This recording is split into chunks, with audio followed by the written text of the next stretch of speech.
क्या आपको यकीन है कि ग्रीनहाउस में पौधों को पानी देकर आप उनकी मदद ही कर रहे हैं? हर माली या बागवानी करने वाला बड़े प्यार से पानी देने वाला डिब्बा या पाइप हाथ में लेता है, रसीले टमाटर और कुरकुरे खीरे का सपना देखते हुए।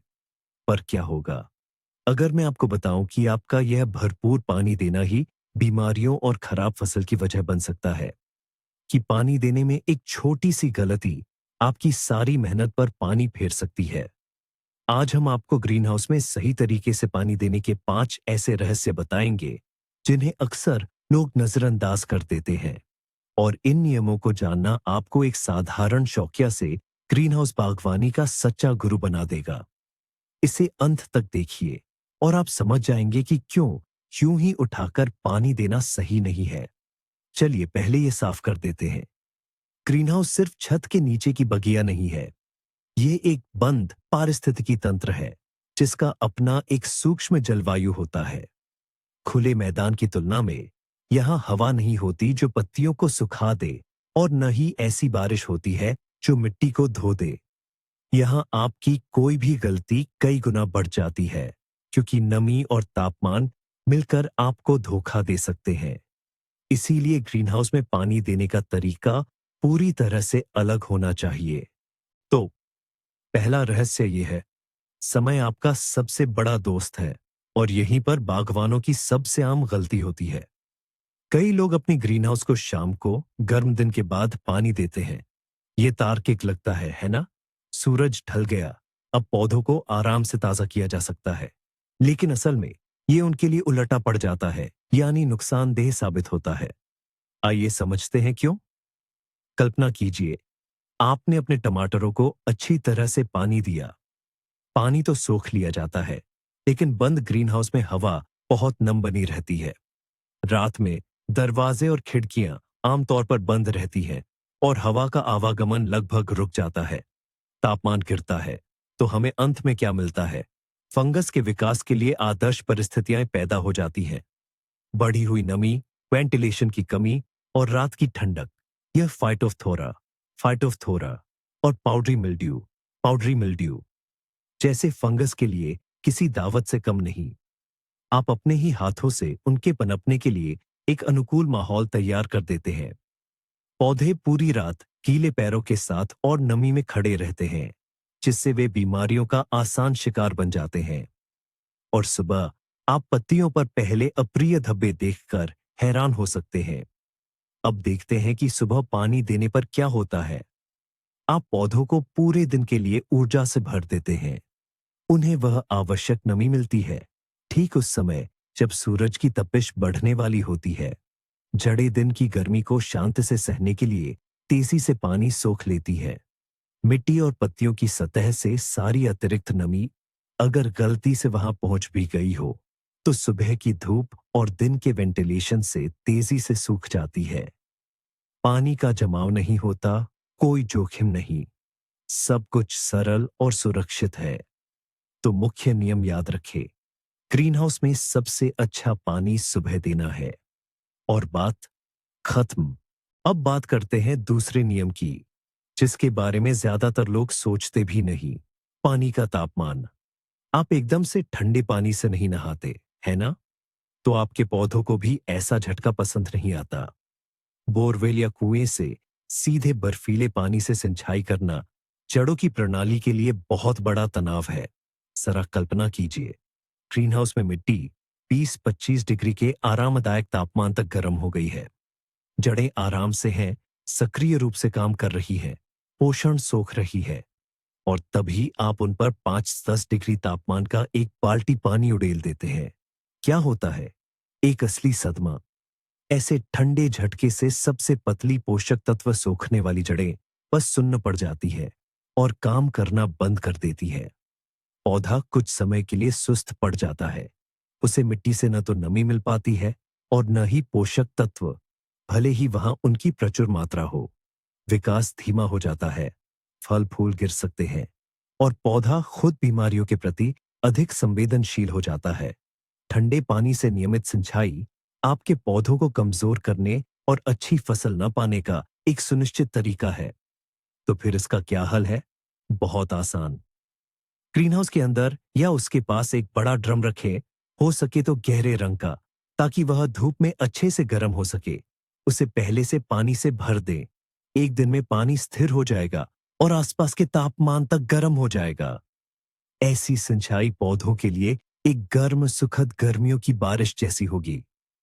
उन्हें बिना किसी तनाव की नमी मिलेगी और आपको मिलेंगे स्वस्थ पौधे और शानदार परिणाम। सफलता की तीसरी कुंजी, जो जितना ज्यादा उतना अच्छा के आम मिथक को दूर करती है, वो है पौधों को सही समय पर और सही मात्रा में पानी देना। कई बागवान, खासकर नए, ये सोचते हैं कि प्यार मतलब देखभाल और देखभाल मतलब रोजाना पानी देना। लेकिन अफसोस, पौधों की ऐसी अति देखभाल अक्सर खराब नतीजों की वजह बनती है। याद रखें, ग्रीनहाउस या पॉली हाउस में नमी खुले खेत की तुलना में बहुत धीमी गति से सूखती है। मिट्टी का लगातार गीला रहना पौधे के लिए अच्छा नहीं, बल्कि एक सीधा खतरा है। सबसे पहले, ज्यादा पानी देने से मिट्टी से ऑक्सीजन बाहर निकल जाती है। जड़ों को सांस लेने के लिए ऑक्सीजन बहुत जरूरी है। ऑक्सीजन के बिना जड़ें सचमुच घुटने लगती हैं और सड़कर मरने लगती हैं। इसी को रूट रॉट या जड़गलन कहते हैं। पौधा कमजोर होकर पीला पड़ने लगता है और इसे बचाना फिर बहुत मुश्किल हो जाता है। दूसरे, मिट्टी की सतह का लगातार नम रहना छोटे छोटे कीटों के पनपने और फफूंद लगने के लिए एक आदर्श जगह बन जाता है। तो फिर पानी कब देना है, ये कैसे जाने? बुधवार और शनिवार को पानी जैसे सख्त शेड्यूल को भूल जाइए। यह सब मौसम, पौधे के आकार और उसके विकास के चरण पर निर्भर करता है। इसके लिए एक आसान और भरोसेमंद पुराना तरीका है। बस अपनी उंगली से मिट्टी में 5-7 सेंटीमीटर की गहराई तक खोदें। सिर्फ ऊपर की मिट्टी को छूना नहीं है, बल्कि अपनी उंगली को पौधे के तने के पास, लेकिन एकदम सटाकर नहीं, बल्कि थोड़ा हटकर अंदर तक डालें। अगर इतनी गहराई पर मिट्टी सूखी और भुरभुरी लगे, तो समझ लीजिए कि पानी देने का समय हो गया है। और अगर वह गीली हो और उंगली से चिपके, तो पानी देने को 1 या 2 दिन के लिए टाल दें। ये आसान सा तरीका किसी भी तय शेड्यूल से कहीं ज्यादा सटीक है, क्योंकि ये आपके पौधों की वास्तविक जरूरतों पर आधारित है। और चौथा रहस्य है पानी की गुणवत्ता, जो न केवल पौधों की सेहत पर, बल्कि आपकी फसल के स्वाद पर भी सीधा असर डालता है। जी हाँ, हर पानी एक जैसा फायदेमंद नहीं होता, और आप अपने पौधों को कैसा पानी देते हैं, ये बहुत मायने रखता है। आइए 2 मुख्य स्रोतों की तुलना करें, नल का पानी और बारिश का पानी। नल या बोरवेल का पानी आमतौर पर कठोर और ठंडा होता है। कठोर का मतलब है कि इसमें कैल्शियम और मैग्नीशियम के घुले हुए लवण बहुत होते हैं। नियमित सिंचाई करने पर ये लवण मिट्टी में जमा हो जाते हैं, जिससे उसका पीएच स्तर बदल जाता है। मिट्टी अधिक क्षारीय हो जाती है और यह पौधों के लिए महत्वपूर्ण सूक्ष्म पोषक तत्वों तक पहुंच को बाधित करता है, जैसे कि लोहा और मैंगनीज। पौधा भूखा रह जाता है, भले ही मिट्टी पोषक तत्वों से भरपूर हो। इसके अलावा नल के पानी में अक्सर क्लोरीन भी होता है, जो मिट्टी में मौजूद लाभकारी सूक्ष्म जीवों के लिए हानिकारक होता है। अब बात करते हैं बारिश के पानी की। ये पौधों के लिए एक सच्चा प्राकृतिक अमृत है। ये मुलायम होता है, इसमें अतिरिक्त लवण नहीं होते। इसकी अम्लीयता हल्की अम्लीय अधिकांश सब्जियों की फसलों के लिए आदर्श है, खासकर टमाटर के लिए। ऐसा पानी जड़ों को मिट्टी से सभी पोषक तत्वों को अधिकतम कुशलता से अवशोषित करने में मदद करता है। तो क्या करें अगर बारिश कम होती है? इसका समाधान सरल है और हमने इसका जिक्र पहले भी किया है। पानी को ठहराना। एक बैरल को नल के पानी से भरे और उसे कम से कम 1 दिन, या बेहतर होगा कि 2 दिन के लिए छोड़ दें। इस दौरान अधिकांश क्लोरीन वाष्पीकृत हो जाएगी, लवण आंशिक रूप से नीचे बैठ जाएंगे और पानी खुद हवा के तापमान तक गर्म हो जाएगा। असल में आप साधारण पानी को पौधों के लिए कहीं अधिक फायदेमंद और सुरक्षित पेय में बदल रहे हैं। विश्वास करें, फर्क साफ दिखाई देगा। अब सबसे महत्वपूर्ण रहस्य, वह रहस्य जो एक समृद्ध फसल को निराशा से अलग करता है। तैयार है? कभी नहीं, सुनिए, कभी नहीं। ग्रीनहाउस के पौधों को ऊपर से पत्तियों पर पानी न दें। ये कोई ताजगी देने वाली बौछार नहीं है, जैसा लग सकता है। ये आपकी फसल के सबसे बड़े दुश्मनों को सीधा निमंत्रण है। आइए इस गलती को विस्तार से समझते हैं। सबसे पहले जलने के निशान। धूप वाले दिन पत्तियों पर पानी की हर बूंद एक छोटी लेंस बन जाती है। सूर्य की किरणें उससे गुजरकर केंद्रित होती हैं और नाजुक हरी पत्तियों पर बदसूरत भूरे धब्बे जला देती है।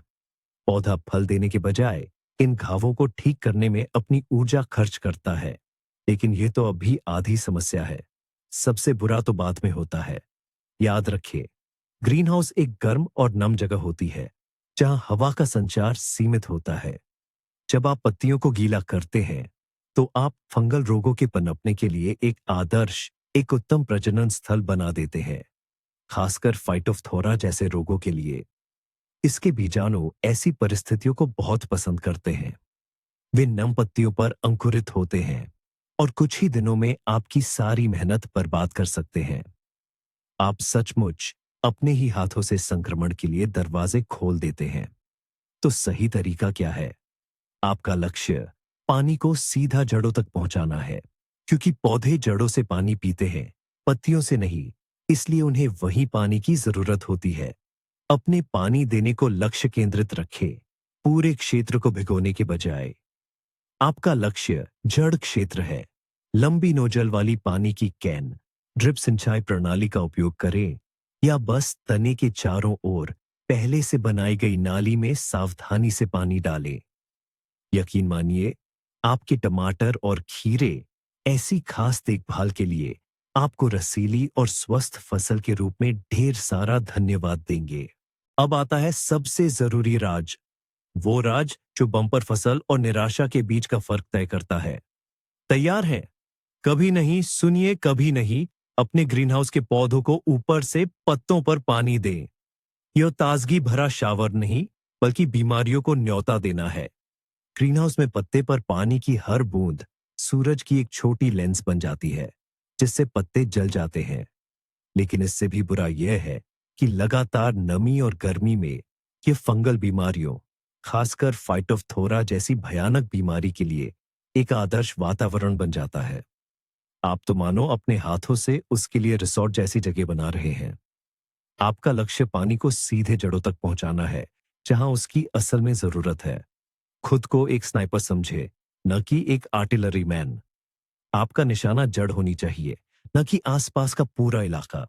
लंबी नोजल वाली पानी की कैन का इस्तेमाल करें, ड्रिप सिंचाई प्रणाली लगाए या बस सावधानी से पानी को पौधे की जड़ के पास की नाली में डाले। यकीन मानिए, आपके टमाटर और खीरे इस बात के लिए आपको रसीली और स्वस्थ फसल देकर ढेर सारा धन्यवाद देंगे। तो आइए संक्षेप में बताते हैं।